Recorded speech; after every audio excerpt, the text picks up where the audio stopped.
Hey lovely people, welcome back to my channel Ranita Coaching Center, the only Sahara for DLED pupil teachers. So in this video we are going to do work education 50 most important MCQ. Okay तो चलो start करते हैं बिना किसी देरी के।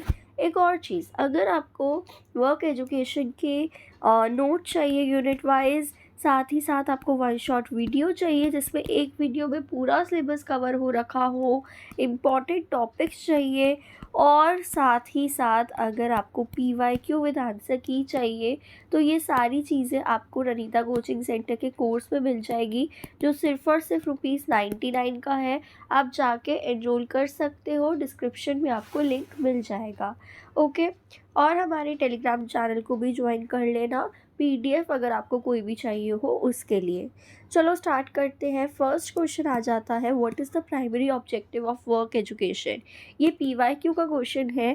Primary objective क्या होता है वर्क एजुकेशन का, एग्ज़ाम्स के लिए प्रिपेयर करना।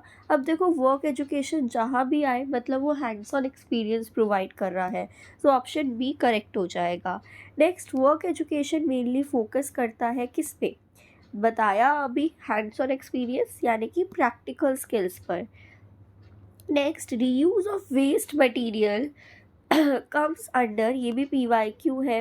वेस्ट मटेरियल को रीयूज़ करना ये कौन सी कैटेगरी में आता है, फूड एंड न्यूट्रिशन में, कल्चर में, हेल्थ में, या कम्युनिटी सर्विस में।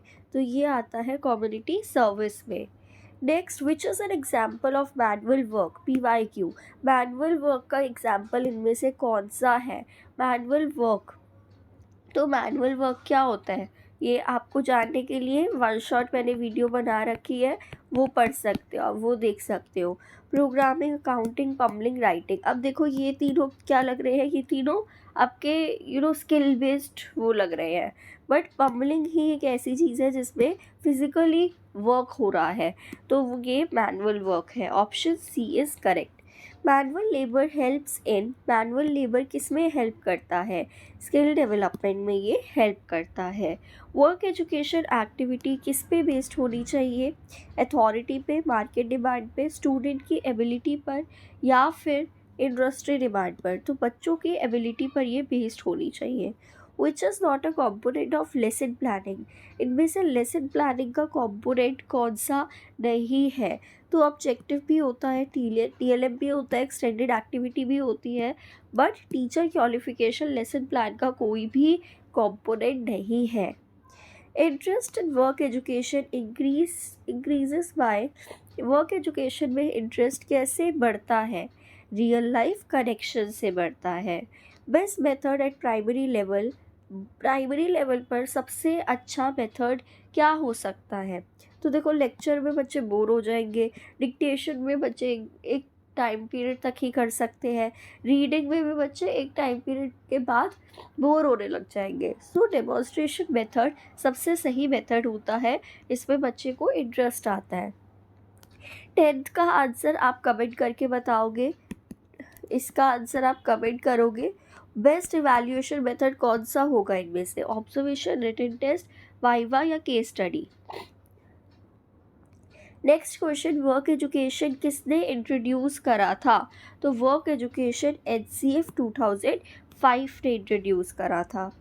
पोर्टफोलियो क्या एसेस करता है, पोर्टफोलियो बच्चे की हॉलिस्टिक लर्निंग को एसेस करता है, क्योंकि पोर्टफोलियो में क्या होता है, एक टाइम पीरियड में, इतने टाइम पीरियड में, जैसे 6 मंथ है, 6 मंथ में जितने भी बच्चे ने प्रोजेक्ट बनाए हो, कुछ भी बनाया हो, वो सारी चीज़ों को इकट्ठा करके पोर्टफोलियो बनता है। ये सारी चीज़ें इकट्ठे करके रखते हैं, उसको पेरेंट्स भी देखते हैं, टीचर्स भी देखते हैं, तो यही पोर्टफोलियो होता है।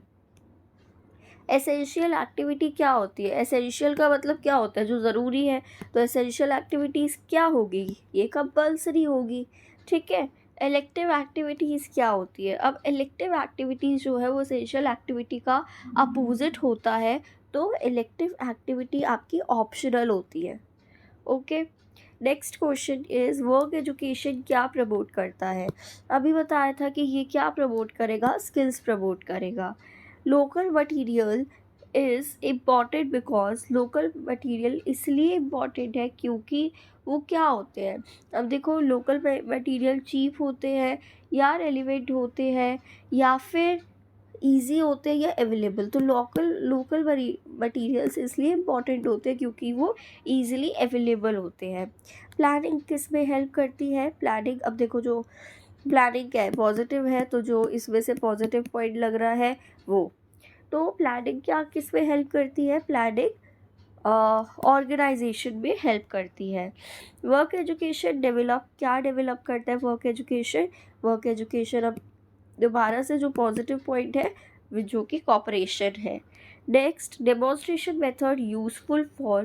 डेमोन्स्ट्रेशन मेथड किसके लिए यूज़फुल है? तो ये प्रैक्टिकल स्किल्स के लिए यूज़फुल है। ऑब्जर्वेशन मेथड क्या इस पे फोकस करता है? ऑब्जर्वेशन मेथड में क्या हो रहा है बच्चा, हम क्या कर रहे हैं, बच्चे को ऑब्जर्व कर रहे हैं, देख रहे हैं, तो ये फोकस करता है वॉचिंग पर। वर्क एजुकेशन क्या इंक्लूड करता है? इसका आंसर आप कमेंट करके बताओगे। सिर्फ क्राफ्ट, सिर्फ थ्योरी, प्रैक्टिकल एक्टिविटीज़ या सिर्फ sports? Very easy question. Next, hygiene activities कब अंडर? हाइजीन एक्टिविटीज़ किसके अंदर आ जाती है? हेल्थ में, कल्चर में, वर्क में या इंडस्ट्री में? तो हाइजीन हेल्थ से रिलेटेड है, तो हेल्थ में। कम्युनिटी सर्विस क्या प्रमोट करती है? यस, इसमें जो भी पॉजिटिव पॉइंट है, सोशल वैल्यूज़। पोर्टफोलियो में क्या क्या होता है? अभी बताया था, बच्चों के काम के सैंपल होते हैं, वर्क सैंपल्स। लेसन प्लानिंग में क्या क्या होता है? तो लेसन प्लानिंग में ये तीनों चीज़ें होती हैं, so option D all. Work education क्या इंकरेज करता है? डिपेंडेंसी। अब इसमें भी वर्क एजुकेशन पॉजिटिव है, तो जो भी पॉजिटिव ऑप्शन है वो आपका सही आंसर है, जो कि है सेल्फ रिलायंस। नेक्स्ट, इवैल्यूएशन कैसी होनी चाहिए? इवैल्यूएशन हमेशा कंटिन्यूस होनी चाहिए। टीचिंग मेथड किस पे डिपेंड करता है? टीचर के मूड पर, बच्चों के लेवल पर, या फिर वेदर पर या टाइम पर? तो टीचिंग मेथड जो है बच्चों के लेवल पर डिपेंड करना चाहिए। Work education is related to life skill. Option A. Okay. Next का आंसर आप कमेंट करोगे, ये PYQ है। क्ले टॉय मेकिंग जो है वो डेवलप करता है, तो क्या डेवलप करता है? Very easy question. Clay toy making जो है पॉजिटिव है, इसमें जो भी पॉजिटिव पॉइंट है वो आपका करेक्ट आंसर हो जाएगा। वर्क एजुकेशन इम्प्रूव करता है स्किल्स एंड वैल्यूज़ को। काइट मेकिंग टीचर्स क्या टीच करती है? काइट मेकिंग मैथ्स को, हिस्ट्री को, ज्योग्राफी को या फिर ग्रामर को? तो ये क्या पढ़ाएगी? जो काइट स्किल्स है वो क्या बताएगी? तो काइट मेकिंग जो है हम मैथ्स कॉन्सेप्ट में यूज़ कर सकते हैं, ठीक है। मैथ्स कॉन्सेप्ट में हम इसको यूज़ कर सकते हैं, क्योंकि जब हम काइट बनाएंगे तो उसमें हम शेप्स का यूज़ कर रहे हैं, ठीक है। तो ये हम मैथ्स कॉन्सेप्ट में यूज़ कर सकते हैं, मैथ्स कॉन्सेप्ट को पढ़ाने के लिए। Next is water conservation teachers. Water conservation क्या पढ़ाती है? वेस्ट को, सेविंग रिसोर्सेज को, स्पेंडिंग को, इग्नोरिंग को? तो सेविंग रिसोर्सेज को। Paid done for livelihood is, work done for livelihood is paid work, ठीक है। जो हम अपने लाइवलीहुड को चलाने के लिए काम करते हैं वो पेड वर्क होता है। वर्क एजुकेशन वर्क इज़ कि कैसा होता है? Learning oriented, money oriented, profit oriented? तो ये लर्निंग ओरिएंटेड होता है। मैनुअल वर्क क्या बिल्ड करता है? ये बिल्ड करता है स्ट्रेंथ को। Option B. Work education support करता है सोसाइटी को। टूल सिलेक्शन किस पे डिपेंड होता है? कॉस्ट पर, नीड पर, अवेलेबिलिटी? तो तीनों पे होता है, ऑप्शन डी। मंथली प्लान किस पे हेल्प करती है? मंथली प्लान हेल्प करती है ऑर्गेनाइजेशन पर। और 40 का आंसर आप कमेंट करोगे। टीचिंग कैसी होनी चाहिए? ये कमेंट करना है। चाइल्ड सेंटर्ड होनी चाहिए, टीचर सेंटर्ड होनी चाहिए, बुक सेंटर्ड या फिर exam centred?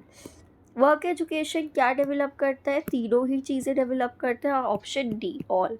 Group work develop करता है कॉपरेशन को।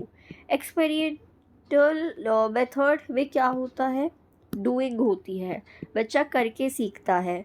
Work education includes, work education में तीनों चीज़ें आएगी ये, so option D. Social behaviour develop through, social behaviour activities के थ्रू डेवलप होता है। लर्निंग बाय डूइंग का मतलब क्या होता है, प्रैक्टिस करना, यस प्रैक्टिस करना। Best TLM is relevant, costly, fancy, heavy. तो रेलिवेंट होने चाहिए बेस्ट टीएलएम अगर हम बात करें तो it should be relevant. Work education क्या रिड्यूस करती है, वर्क एजुकेशन रिड्यूस करती है हमारे स्ट्रेस को। देन एक्टिविटी बेस्ड लर्निंग कैसी होती है, पैसिव, एक्टिव। अब देखो एक्टिव से पता चल रहा है एक्टिविटी इज एक्टिव। लास्ट का आंसर आप कमेंट करोगे। वर्क एजुकेशन किस पे एम करती है, तो वर्क एजुकेशन किस पे एम करती है, मैं आंसर बताने वाली थी, तो आपको इसका आंसर बताना है। Very easy question. So this is all about this video. If you find this video helpful तो कमेंट ज़रूर करना, ठीक है। चैनल को सब्सक्राइब कर लेना अगर अभी तक नहीं करा है, क्योंकि आगे भी मैं आपकी बहुत हेल्प करने वाली हूँ डीएलएड पे।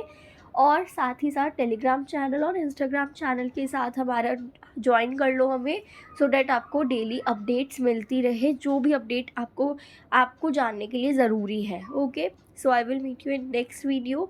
तब तक के लिए happy learning and all the best. कोई भी वीडियो आपको और चाहिए, कोई भी और कंटेंट चाहिए तो कमेंट करके ज़रूर बताना।